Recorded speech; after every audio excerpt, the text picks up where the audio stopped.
Good morning, Year 2. Here's your maths lesson for today. It's for week 3, lesson 1. And we're going to start off by playing a place value game on the internet. You need to put top marks into your search.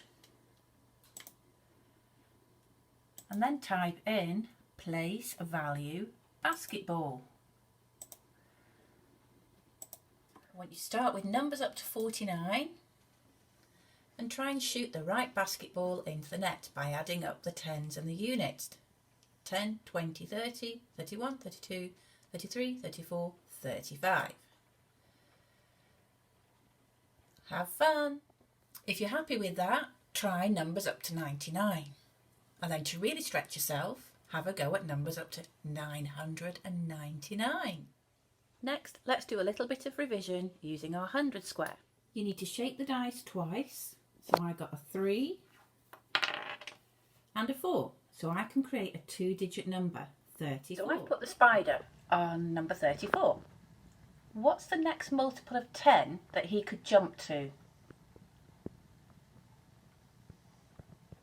40. But how many jumps does it take to get from 34 to 40? It's 1, 2, 3, 4, 5, 6.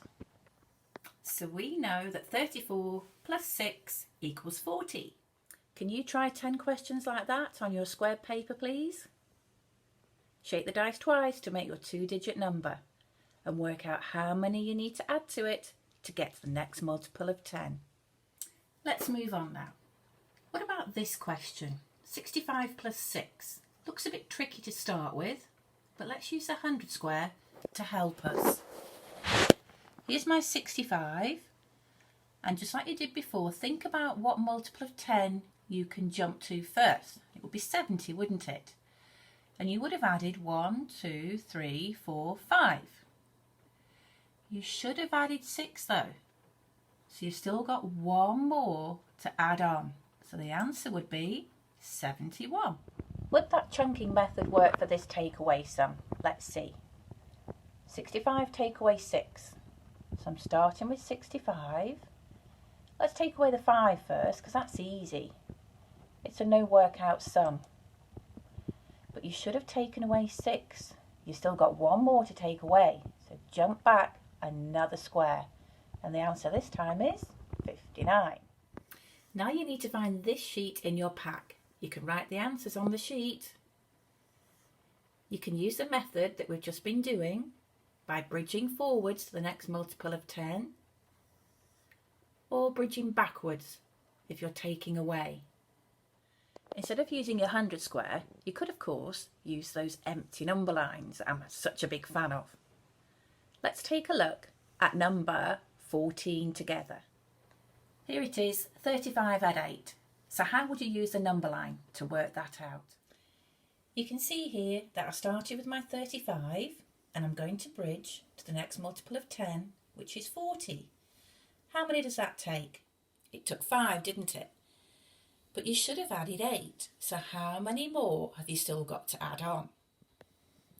Now you should know that 5 add 3 makes that 8. So where do we end up at the end? What's 40 plus 3? It's a no workout sum, isn't it? Think about those magic place value cards. 40 and 3 is 43. Let's look at number 15 now. How could you use the empty number line to do a subtraction sum? So we start with 55 on the right hand side and we're going to be counting backwards because we're taking away. But what's the next multiple of 10 we would count back to? That's right, it's 50. But how many did you have to take away to get back to 50? That's right, you had to take away 5. But remember in the original sum, we should have been taking away 7. So how many more have we still got left to jump back? You should know with your number bonds that 5 and 2 make 7. So we've still got 2 more to count back. So we end up at 48. This is your extension work for today. Give it a go if you want to. Just remember some of my sayings though. Don't be lazy, go crazy. And don't be shy, give it a try. See you tomorrow, boys.